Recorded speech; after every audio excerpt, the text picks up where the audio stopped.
I'm Ali. I am the program leader for the new MSc Sport Analytics at UEL.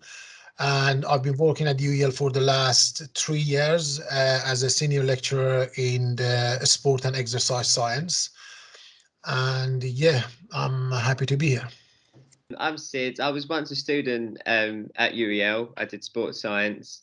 Alongside that, I've had experience in elite sport as an analyst, but now I'm doing a master's at Loughborough University, where it's probably more on the business side of things. But yeah, still involved in sport, and yeah, happy to be here. So hi everyone, I'm Sophie. Currently working in elite sport in the women's game as an analyst.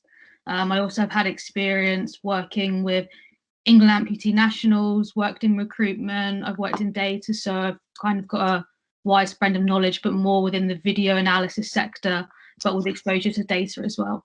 Hi everyone, I'm Chris. Bit of a different take. I'm an elite canoe slalom athlete, so I've been on the international circuit racing with the senior team since 2017 and been racing internationally since 2014. In canoe slalom, and also do a degree at UEL in accounting and finance, which is probably a bit different to what this discussion is about. Hi, my name's Joe McDermot. I work as the data analytics manager for Southampton Football Club. I've probably been in the field of data analytics for about 11 years, and in sport for 4.5 years now. I've worked in both areas of the club, from football to commercial, so nice exposure to both.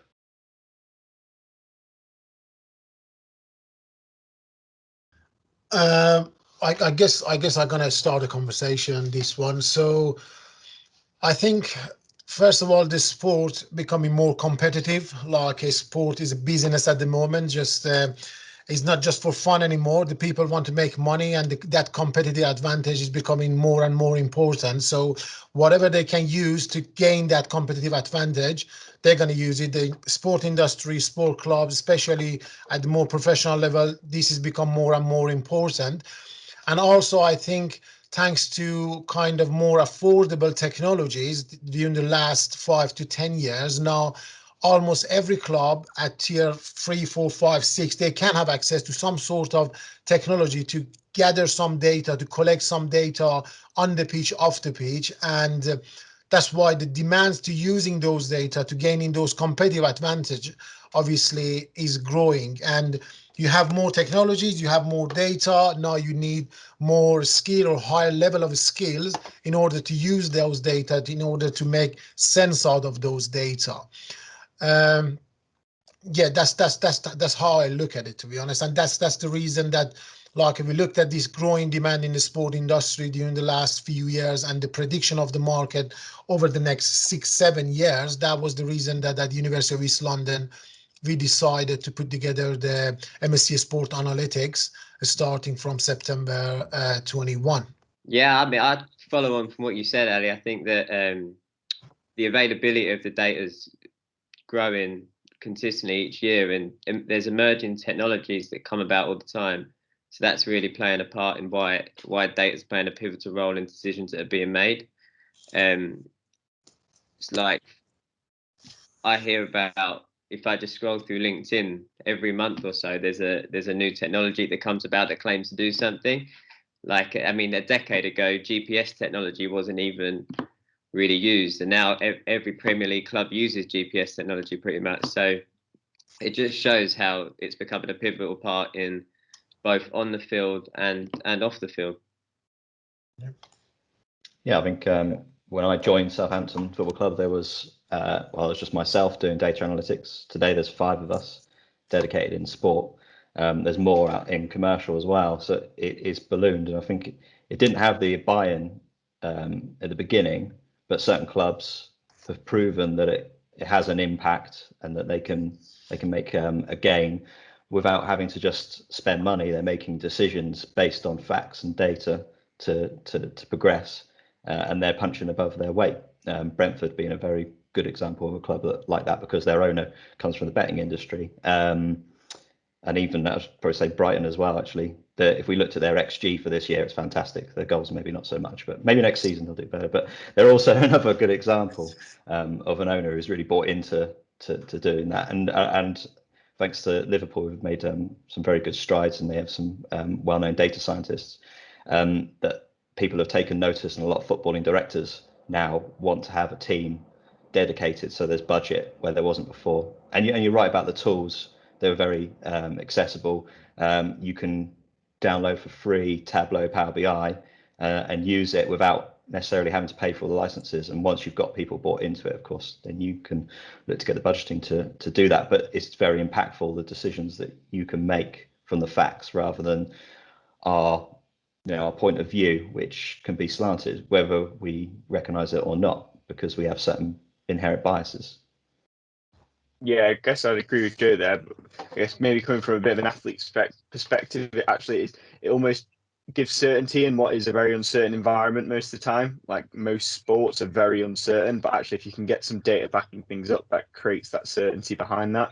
And because, I guess, as you guys sort of alluded to, it becomes so much more accessible, it's even accessible to the athlete to look at the athlete's own performance so easily now, just within himself, to know like how you're performing on a daily basis. I think that can be a bit of a two-edged sword, because it can sort of lead people into full sense of security at times. I know I've had that in past experience. But yeah, certainly sort of the accessibility and then actually giving certainty from that is probably one of the greatest things that's actually come from it all, from an athlete perspective, which I guess helps inform decision and better performances. Yeah, I think the one thing that's not been touched upon is that it's not only within the field of football or within industries that have necessarily had this boom, such as other sports such as hockey and netball and rugby. There's been positions now been held for data positions or performance analysts to take on a data more side role, and kind of grow that side of the game, which wasn't there before. And like we've been saying, the accessibility, not until probably the last 2-3 years there's been data access for the women's game within football, or let alone in other sports such as netball and rugby, for example. So there is now this process of data being there across all spectrums and fields of work within sport, and that's key to move forward, that all areas of the game are looked at regardless of gender or the sport type. Sorry, Joe, one question. You mentioned that like a couple of years ago when you joined Southampton, it was you only as the analytics. Now it's 5 of you guys.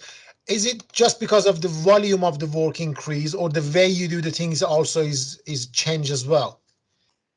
There's a combination of things. So the volume of the work has increased because the demand is there, where people are seeing the results.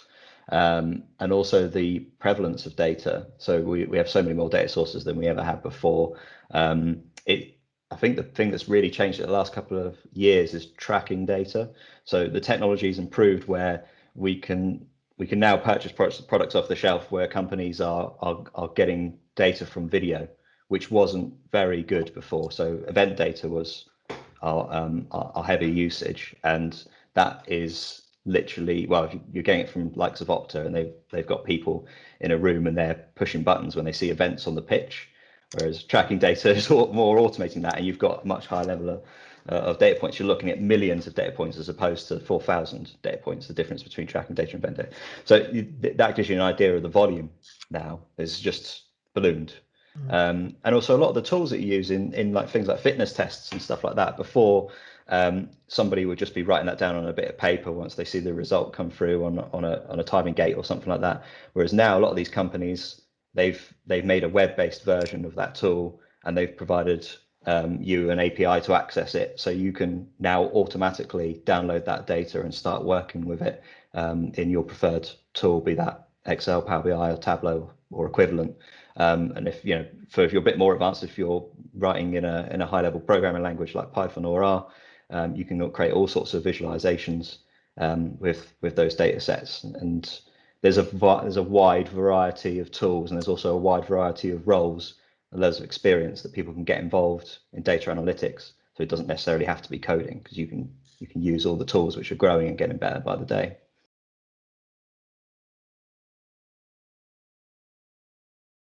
From like the ability of, I mean, for the British community is probably more in that minority sports sort of aspect. So actually we haven't got the money gone in, and what Sophie was saying about the growth of data analytics.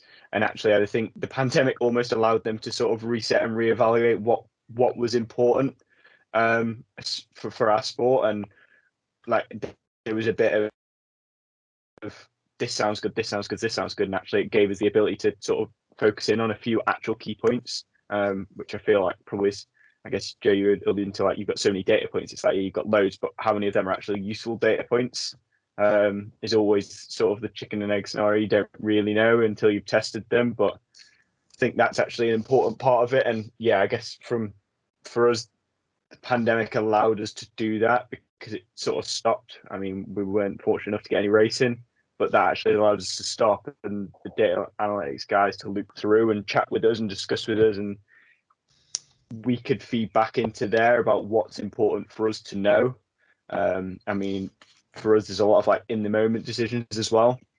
Like on a race day, for example, if there's a move, they've probably got an hour to tell you what move, whether it's forward, spin, whatever, or what stroke pattern to use to get that data to you between demos and your run. So it can be quite fast, but then you've got just history of races as well through lots of periods of time. And from that, you can also see like a common one that's occurred is actually the winner of the race won't be the fastest at the top split. So there'll be 5 splits. The winner of the race commonly isn't the fastest in the top 2 splits. They usually win the race in the last 3 splits.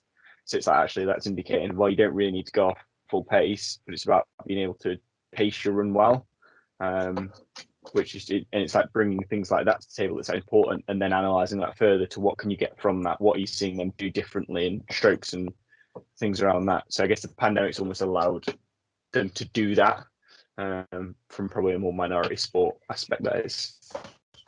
I think you're right, Chris. I remember that 3-month period where there wasn't any sport taking place before the restart, and it gave everyone a bit of a chance to have a focus of what is, like you say, what is important. And everyone's always talked about how important data analytics is, and then rather than waiting for the season to end and doing a bit of a restart, they took that time then to say, right, let's focus on some of these projects that we otherwise wouldn't do until the season ends, because we're living from week to week thinking about the next game or whatever. And I saw a big jump in a number of adverts at other football clubs up and down the leagues for roles, even down to League One. They're investing in people to do data analysis, which is great. So I wouldn't say the pandemic's had a negative impact, other than the fact that sport did have to pause and there has to be safety measures in place, but the focus has been there for data analytics, and it's still growing the demand. Yeah, I think the pandemic might have impact on the sport analytics market, but at the same time increase the awareness about the importance of sport analytics during the pandemic. So when you look at the market, actually I was looking at just before joining this meeting, was that the sport analytics market, the global market, dropped by 1.4% in 2021 compared in 2020, sorry. But the market prediction shows that 23% grow annually over the next 6 years. Okay, so having said that, but as you and Christopher mentioned, there was a little bit of gap in the action that happened on the field. But at the same time, during the action time, the number of data produced was more than the capacity of the sport club to analyze all of those data. So that gap kind of giving the opportunity for the analysts within the club to use those data that they've been gathering for a long time, but they didn't have time to look at all of those data necessarily. So they looked at it. They probably kind of some hidden pattern with those data that can enhance the performance or reduce the injury or enhance the business. And then they realized the importance of having all of those knowledge about those data. And that's where you see that those jobs, we're just coming out of the pandemic, but those jobs about the sport analytics, data analytics, just growing after that. I think that's the knowledge that the sport club organization gained during the pandemic time. I actually have a question for Joe or Sophie. Do you think that that players' attitudes have maybe changed towards the way they intake the data and how they find it useful over the course of the past year? Have they taken a much more keen interest? So yeah, I can give you a player example. So at the England amputee national team, when the COVID pandemic hit, we was at training camps every to every 2 weeks or so, and players are kind of getting used to analysis. And then we said to them, what about data? And they all kind of are a bit overwhelmed with it and what to take from it, how to use it. So I think during the pandemic, we've really kind of been able to feed it in. And yes, you have certain players that buy in and, you know, want the extra 1% and want to know, what should I be doing and how should I be doing that? And the data will paint a picture to back up what we're saying. But at the same time, you know, some of them won't want it. But I think it's really been able to educate, because even though data analytics has boomed, not everyone is up at the same point. Not everyone's at the same buy-in levels. But for us, moving towards the Euros in September, it's been a huge process for the players, and we've now started to bring it in at each camp, and players are buying into it. So yeah, I think it's been a positive outcome. I know it's not the same at every single club, it might be depending on your status and where you are, but in regard to what I've been involved with, it's been a positive outcome. Yeah, I'd say there's definitely been a cultural shift in the last 2 years. I think this year was the first time I heard a player in an interview start talking about the analysts saying that my data was at this level and I needed to be here. And normally it was about the coach said I needed to be doing this, and that was a definite language change. There's still going to be resistance from a few, but like all cultural shifts, it just takes a bit of time. And yeah, like Sophie said, the people who want to get those extra 1% here and there, they're the ones who are really keen to know what their numbers are and where those areas are they need to improve on. That's not just coaches' point of view, but backed up by the numbers or a few hidden things that weren't mentioned that the numbers can tell you. Actually, Chris might be a good one to say about that from your exposure. What do you think? Yeah, is it a bit overwhelming because you get like a deluge of data? You know, I don't know what you want me to do here. See, I think I guess saying about the degree was probably a bit relevant in the sense that actually I quite like numbers. I'm probably quite data driven anyway, so I've actually I find it quite interesting. And I mean, I've done periods of time where I've worked with previous lecturers who I think he was doing a study around basically just used a heart rate strap, and he created his own app to track the sleep. And it was interesting. I actually found that to be more of a hindrance than a positive at that point, because when you were then going into racing, it was like, oh, well, why is not my sleep 100%? Like, what am I doing wrong with sleep? Why is my sleep getting worse? And then actually it sort of ends up as a bit of a scenario in your head. But actually then in the other forms of data I've had, such as I guess more sort of data around my sort of physical state, technical being on the water and stuff, that I find really useful. And I think in all fairness, our PAs have done really well to try and integrate and actually include. I mean, we're only a small program really. There's 30 athletes on the program, so it's quite easy to integrate that in. But actually giving input from the athletes to be like, well, what do you want to see? How do you want it to look? To actually try and fit the mold for as much as it can for everyone. And I think that culture shift has really been seen in the past, I guess, as you said, Joe, for us, probably started after Rio 2016, because we work in more Olympic cycles. But certainly within the past 2 years has really started to shift forward. I mean, yeah, we'll get weekly sort of reviews sent over to us after every single race. We get a more in-depth review, and then physical is all on Tableau and always being tracked. I mean, I've got physical data tracking back, I think, it would have been when our gym coach started in 2016. That's all on Tableau now and tracked. And I think it's important, even if you're not that interested, it can still. I know people who aren't interested in data, but actually just knowing the numbers there is useful for them, and seeing that just seeing that graph over time of gym is actually being really useful for them, even if they're not interested in the numbers behind it as such. I think it can be used in like a psychological sense as well, I guess. That's a really good point that leads on to actually the skills involved in data analytics aren't necessarily just being able to be good at statistics or be good at using the tools, but it's also storytelling. And sometimes that can get lost in amongst the skills, because you're like, oh, I know how to use this tool, I know how to do maths quite well. But when you start handing those results over to people, they're not going to give you the buy-in if they don't understand the narrative as such that's being put across. And even people who say, I don't really like numbers, like you say, when you give them those visualizations and you're painting a picture of their progress, it relates to them more. They get more involved. So that storytelling aspect is actually sometimes a bit misrepresented and vastly more important than we probably think. Yeah, no, I definitely agree with that.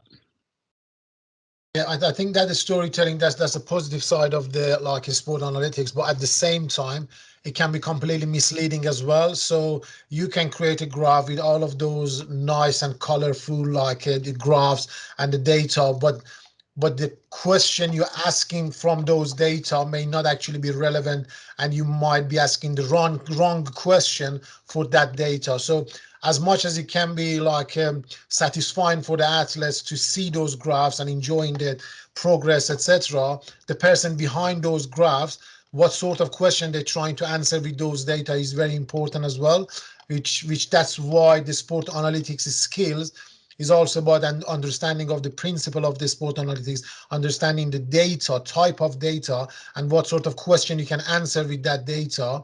Otherwise, it can be easily misleading the athletes or the coaching staff. No, that's good. That's a very good point. I think that also comes down to an understanding of the sport as well, because actually you need to really understand what you're and actually communicating. Then, like, I mean, say for a performance analyst, if a person comes into a sport they don't know about, it's probably then important to like speak to the coaches, speak to the athletes, understand what are the important bits in that sport, because actually what looks like an important bit in one sport might be completely irrelevant. And actually, as someone who doesn't know a sport going into a sport, you've got to actually understand that from a coach and athlete perspective to be able to find the useful information that can then be analysed, that can then be given to athletes or coaches. Exactly that. And when touching on your point on the storytelling side of things, I found that when you're creating your visualizations and your data analysis, just explaining what is happening is often not that valuable. Well, it is. There's a limitation how valuable that can be. The most valuable insights are usually the ones that go that step further and say, this is why this may be happening, and what can we do to improve, and then you can get some recommendations based on data from that. So that's what I found when speaking to people that want to actually gain something from the data. Just by stating what something is often isn't that valuable. It's very interesting you say that, because I was listening to the podcast like a couple of weeks ago, and they were talking about the difference between the information and actionable information. Because the information, any sort of data is information. You can provide the result of a match like over the last 10 games, winning, losing it. So these are the information, but actionable information is actually that providing the underlying issue or underlying, the information about those data, and then the coaches and the players can action based on those information. So that's exactly what you were mentioning there, Sid. Yeah. While we are in the topic of pandemic, can I ask you, see the question that you, right in the middle of the pandemic, you decided to start doing the master degree in sport analytics, which is a relatively new area for postgraduate. So it sounds like I don't want to say a risky decision, but it's kind of a risky decision, middle of the pandemic, and then the relatively new postgraduate. What was going on there? What was the process of making this decision? Well, I always, in the middle of when the pandemic hit and lockdown happened, and I finished at UEL, it was certainly a bit of a whirlwind experience. So you evaluate your options, and the sport analytics course was appealing because of the range of skills that you'd pick up. Not just, like I said before, it's not just on the performance side of things on the pitch. You do gain that the skills of the business side of things and the commercial side of things, and being able to analyze data using Python, Tableau, Power BI, stuff like that.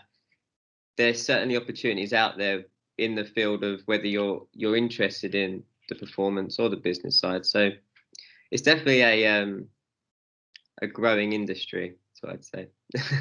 If I was going to say things that I've noticed and what I expect as a shift as well, as a lot of practitioners, data analytics in sport have come from outside of sport, because data analytics has been more prevalent in other industries, and I'm one of those people. But I'm starting to see a shift now that people with domain knowledge that have a sports science background are getting much more involved, and their skills are growing. And I think as time goes on, you'll see more people that have that strong domain knowledge dominating the sport with their skills, and being able to relate those data analytics skills to the actual domain knowledge itself.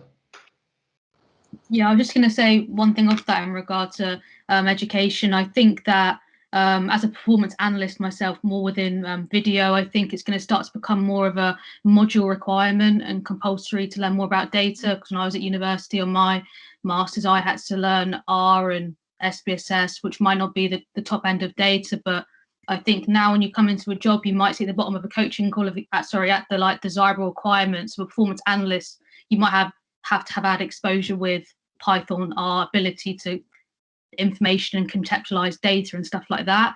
Because even though the performance analyst might be required to look at video and performance, I think understanding, be able to visualize and bring in data in an engaging way will be compulsory, and a great, I think, kind of course of students can do that in advance, such as if you can get exposure on Tableau and Power BI will be really key going into the performance kind of field of work moving forward.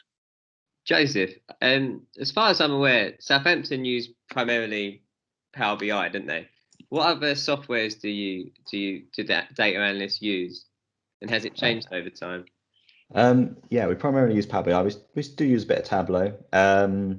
Those as tools for creating visuals quite quickly. We use both Python and R in our development. We've got a lot of SQL databases. So we're using SQL as well as NoSQL databases. So a lot of flat files stored in large storage blobs. And that's just because the data volume is growing. So there are more technical tools that I could name that you'd be like, I don't know, I have no idea what that is. And outside of IT, we wouldn't want to know, which is fine. You just need to know how to access it, right? But there's so much you can do in Python and R. I mean, with R, we use R Shiny as well for visualizations.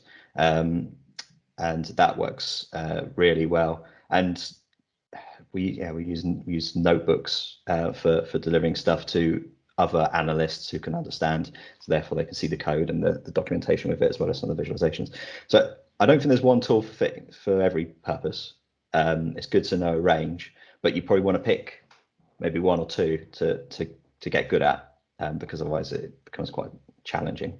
But I imagine, I think like Sophie, you're saying, from a video analyst point of view, and I've seen it with our video analysts, they're being given Power BI and Tableau reports now, and they're like, well, I want to change this, but I've not touched this software before, so I'm going to have to start learning. And it is becoming more of a requirement now to even have a little bit of an idea. All our sports scientists now are quite good with being able to use Power BI. When I first started, I was providing quite a bit of training, but now they're all quite competent and they happily show each other what to do, which is a real change in culture. And that's good, because it's taking the pressure off the people that are doing this 24/7.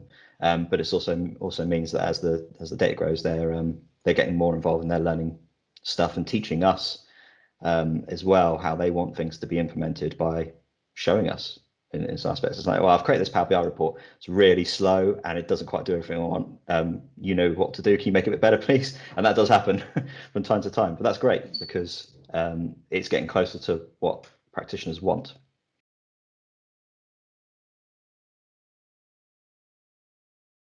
So there has to be a lot of collaboration within data analytics. For a start, IT works quite closely now from a software development point of view with scouting and recruitment, player insights, as well as sports science, whereas before that wasn't really a thing. In fact, IT was just seen as keeping the lights on, which is fair enough, that's what they did. But now the technology is such that you do need that collaboration. So there's that aspect, but there's also using the similar data sets. So people within our recruitment department want to know the physicality of players, which is more something that our sports scientists are better at judging, especially from our youth teams. So they're talking to each other more than they were before about what data is important and what should we look out for when we're looking for the physical attributes of a player. Whereas before it would be, well, what's their history on the pitch? What sort of stats are we getting from their performance, and that's not quite the same thing. So the collaboration is getting better, and even medical data, I'd say as well, is being introduced where it wasn't before. So what's the history of this player's injury, and how can we predict the likelihood of them being injured again? What sort of things do we need to look out for? Those questions are being asked now because the data is a bit more available than it was. Obviously, that's a bit harder to use because it's very sensitive and you have to be very careful. But that's quite powerful. And the collaboration between your medical, sports science, and your recruitment, and your analysts who are analysing our opponents and ourselves for every game, the collaboration between them is much stronger now because they're all discussing similar data points. Whereas before they worked maybe a bit more in silos, and they would even buy their own products off the shelf, some of them buying the same stuff and not talking to each other about it, same tools and the same data sources, whereas now that's not happening so much. Yeah, I think that's a great point. Actually, I think is encourage the communication between the different departments in this sport. To me, the sport analytics looks like a glue within the sport organization, that everything, all sort of data coming to that kind of main department, and then can be the data actually from different departments can communicate to each other, can talk to each other, and I think is encourage the multidisciplinary approach within the club, because I don't think your recruitment department is completely separate from your marketing department or your fan engagement department or your performance department. Your performance, like a sports science department, cannot work completely separate to a medical department. All of those data together is that giving you the complete and good understanding of the individuals and also the team. Yeah, and I think Joseph touched on it earlier about the culture that's within a club as well. That really does have an influence on the magnitude of how widely used data is in the different departments as well. As Joe said earlier about Southampton and Liverpool, they really are at the forefront of this. That's nice of you to say. Thank you. I just want to know that these different departments talking to each other through this data, how does that affect your experience as an athlete? That that your performance scientist with your club doctor and with the recruitment team, with the manager, all of them sharing the same sort of data to talk to each other? I mean, I only see it sort of help from a positive side. It gives everyone is in the same loop. Everyone's at the same understanding of what's actually happening. I guess probably not quite the same as football, or the biggest team sports, but it's quite, because it is so individualized, and the team is quite small. Still, even within that environment, you'd notice things would get mixed up. People wouldn't know things or whatever. Whereas actually, when it's all aligned, because the data is all there in one place, it makes it really clear and actually helps informing decisions without necessarily needing the person. So when you're looking at your training boxing cycles, it's okay, yeah, we know this, and it's okay, we don't need the S&C coach now for this, because actually we've got that supports this, that he's given us, seen. So it just speeds up the process through time and actually helps you making a more informed decision without being relying on that person at that point in time. Don't get me wrong, you still need their expertise to come in, but actually, because the information's there, you've got it available whenever you want, instead of having to need them to get it. I have a question for any of you. What do you think the next big thing is in terms of emerging technologies? I've had a few conversations with a few in the industry, and most of them have said that neuroscience and that psychological data is going to be the upcoming thing, and the first club to really crack that is going to gain a real competitive advantage. I just wondered if you had any thoughts. I mean, that would be great. Just because it is a bit of a challenge. We can do all the assessments we like on a player, but ultimately their attitude can determine quite a lot of things. And we've tried to tackle this issue. I mean, we've even thought, well, what can we scrape from Twitter and Instagram just to know about things in the past? But yeah, that I think at the moment we're still being excited and dealing with the prospect of tracking data. So I was saying before, video transformed into XY coordinates and events on the pitch. That's still pretty large, and it's just having the technologies that are accessible to handle those large volumes of data are the next thing. And you're still seeing the emergence of machine learning and AI, as it gets termed as well, entering the sport. And there are practitioners that are, with PhDs that are getting involved now. Man City have recently promoted somebody with that sort of background. So I think, yeah, maybe that or medical data might be the next sort of frontier as the way we go. I have done a few projects with psychology, actually, which is a good point. So maybe that's sort of close to assess, a player's ability to deal with different situations, or at least give our psychology department the heads up as to who to care for, or what kind of things to do. Yeah, maybe that's us answer the question. I'm not sure. Sorry, Sid.